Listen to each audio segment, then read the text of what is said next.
Bienvenue, chers téléspectateurs, chers amis, sur l'heure de la révélation, le fruit de l'esprit, partie 6. Verset biblique à garder, c'est Galates 5, verset 22, qui nous démontre les différentes manifestations du fruit de l'esprit. Manifestations qui sont au nombre de 9, citées ci-dessous. L'amour, la joie, la paix, la patience, la bonté, la bénignité, la fidélité, la douceur et la tempérance. La dernière fois, on s'était arrêté sur la bénignité. Alors aujourd'hui, nous allons continuer, chers téléspectateurs. Et nous avions dit que vous ne pouvez pas exprimer la bénignité, la bienveillance sans être connecté à Dieu. Et l'autre façon de décrire la bienveillance, la bénignité, c'est la conscience d'une bonne vie, la conscience d'une vie sans avoir offensé Dieu et sans offenser les autres autour de vous. Alors, dans quel état se trouve votre conscience? Comment traitez-vous les gens? Il est dit dans 2 Corinthiens 1, verset 12. Car ce qui fait notre gloire, c'est ce témoignage de notre conscience que nous nous sommes conduits dans le monde et surtout à votre égard avec sainteté et pureté devant Dieu. Non point avec une sagesse charnelle, mais avec la grâce de Dieu. Il est dit également dans Actes 24, verset 16.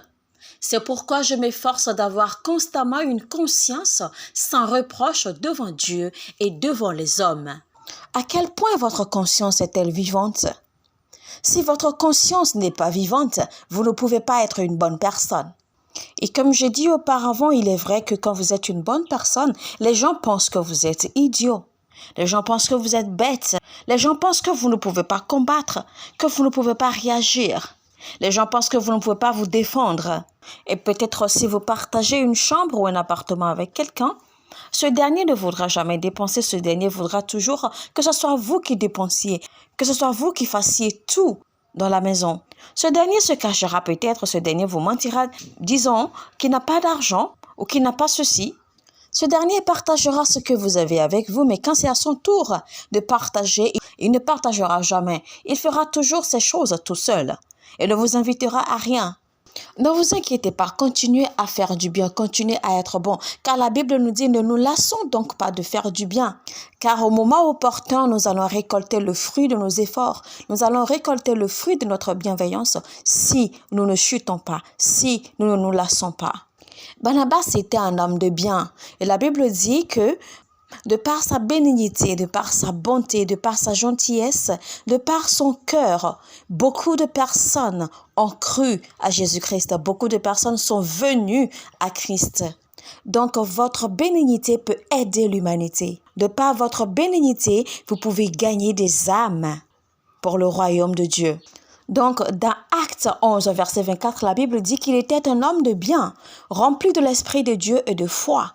Ça veut donc dire que vous ne pouvez pas exprimer, vous ne pouvez pas manifester la bénignité sans avoir le Saint-Esprit. La Bible dit dans Romains 13, verset 5, « Il est donc nécessaire d'être soumis non seulement par crainte de la punition, mais encore par motif de notre conscience. » Vivons donc selon le motif de notre conscience.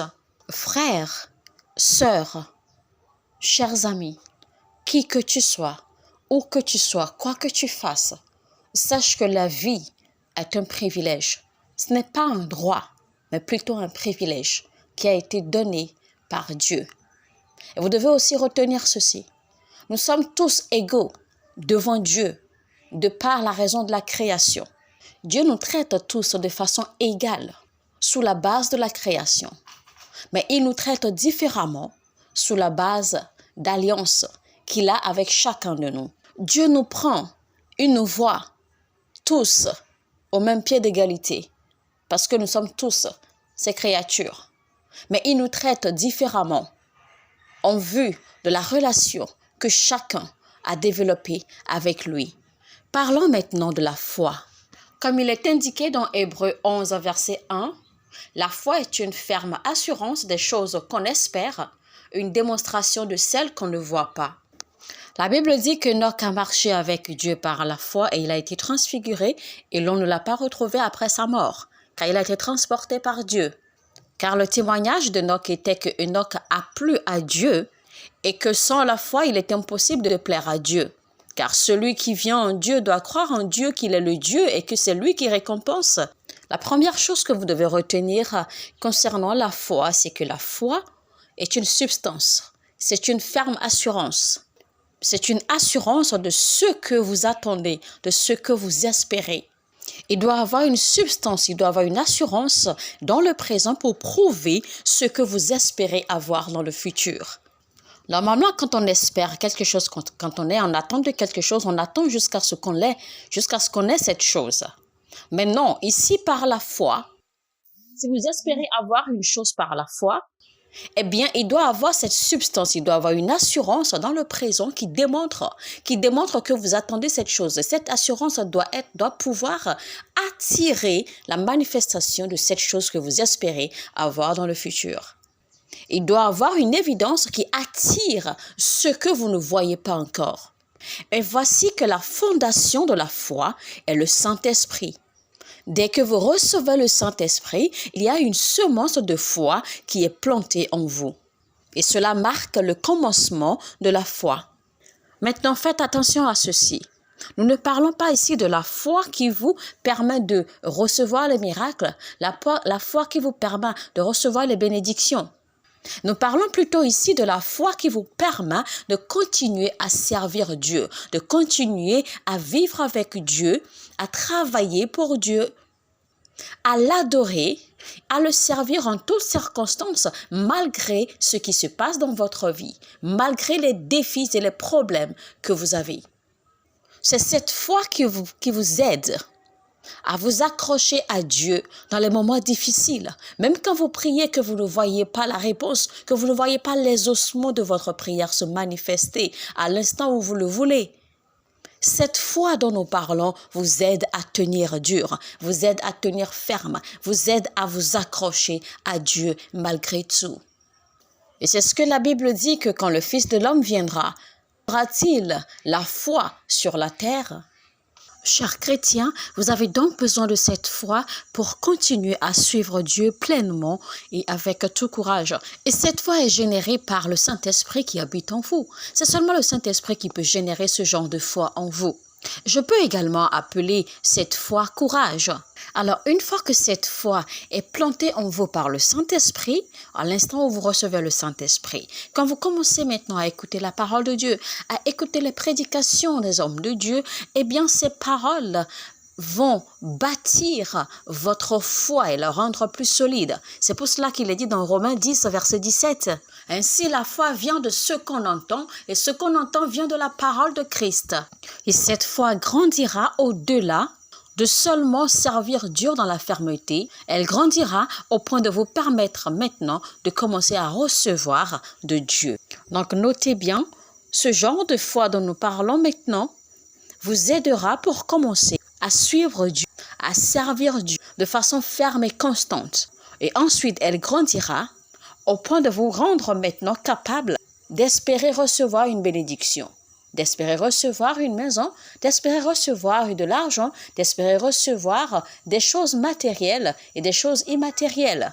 Mais premièrement, retenez que cette foi doit d'abord commencer par une semence. Et cette semence de foi qui vous est déposée, qui vous est plantée par le Saint-Esprit. Et alors, elle commencera à grandir. La raison pour laquelle beaucoup de personnes se découragent aisément, se découragent facilement dans l'Église aujourd'hui quand elles ne voient pas les ossements de leur prière, quand elles ne voient pas l'espérance, leur attente se manifester physiquement, c'est parce que cette semence de foi n'a pas été plantée en elles pour commencer. Cette semence de foi qui devrait les aider à suivre Dieu, à connaître Dieu et à le servir, à suivre le processus de servir Dieu avant d'en venir à l'étape de recevoir de Dieu. Cette semence n'existe pas en elles. Et donc, ces personnes bâtissent leur foi sans fondation. Ces personnes bâtissent leur foi sans aucune fondation, sans aucune base. La fondation de la foi, normalement, n'est pas de recevoir quelque chose de matériel ou d'immatériel de Dieu. La fondation de la foi est en réalité pour servir Dieu, pour apprendre à connaître Dieu, pour apprendre à le découvrir, pour apprendre à le suivre, à le servir d'abord. Vous savez, personnellement, peu importe ce que j'attends de Dieu, peu importe ce que j'espère de Dieu, peu importe la densité de mes prières, même si je ne vois pas la manifestation de mes prières, même si je ne vois pas ce que j'espère que Dieu me donne, si je ne vois pas son accomplissement, je ne suis pas découragée. Pourquoi? Parce que ma foi n'a pas été bâtie, elle n'a pas été construite sans fondation. Ma foi a une fondation. Ma foi a commencé par cette semence que le Saint-Esprit a eu à déposer en moi et ma foi a grandi. Cette foi a grandi étape par étape. J'ai d'abord commencé à connaître Dieu, j'ai d'abord commencé à suivre Dieu, à le servir, avant de commencer à espérer, à recevoir de lui. Donc ma foi a commencé par le service de Dieu. Et la Bible nous dit que notre foi ne soit pas portée sur la sagesse des hommes, mais qu'elle soit plutôt portée sur la puissance de Dieu. Dans Marc 11, verset 22, Jésus leur dit « Ayez foi en Dieu ».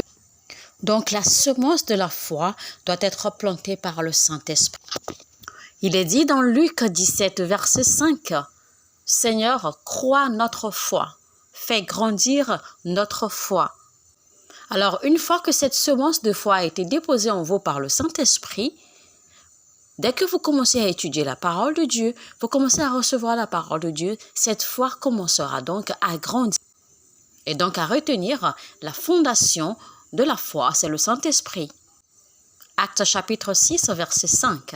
Même si votre foi de vos maris est déjà affectée parce que le mari ne vient pas, même si votre foi pour une percée financière est déjà affectée parce que vous ne voyez pas sa manifestation, même si votre foi pour recevoir ceci ou cela de Dieu est déjà affectée parce que vous n'en voyez pas la manifestation, ne permettez pas que votre foi à suivre Dieu soit affectée. Ne permettez pas que votre foi à suivre Jésus-Christ soit affectée parce que Jésus-Christ est bien et il demeure réel. Car suivre Jésus-Christ, en fait, est la fondation de votre foi. Et tout ce que vous entendrez, tout ce que vous recevrez comme parole de Dieu, comme prédication, comme ceci ou comme cela, concernant les merveilles de Jésus-Christ, les faits, ce que Jésus-Christ peut faire, ce qu'il ne peut pas faire et tout ceci viendra simplement bâtir, faire grandir, faire croître votre foi. Jésus-Christ a fait cette prière à Pierre dans Luc 22, verset 32. Il a dit, Simon Pierre, Satan vous a réclamé pour vous cribler comme le froment. Mais j'ai prié pour toi, afin que ta foi ne défaille point. Cela veut dire que les troubles, les vagues de la vie, les problèmes de la vie, les circonstances qui viennent tomber sur vous, visent votre foi. La cible de ces problèmes dans votre vie, c'est votre foi. Toute secousse que vous expérimentez dans la vie vient pour viser, pour cibler votre foi en Dieu. Mais vas-tu tourner le dos à Dieu?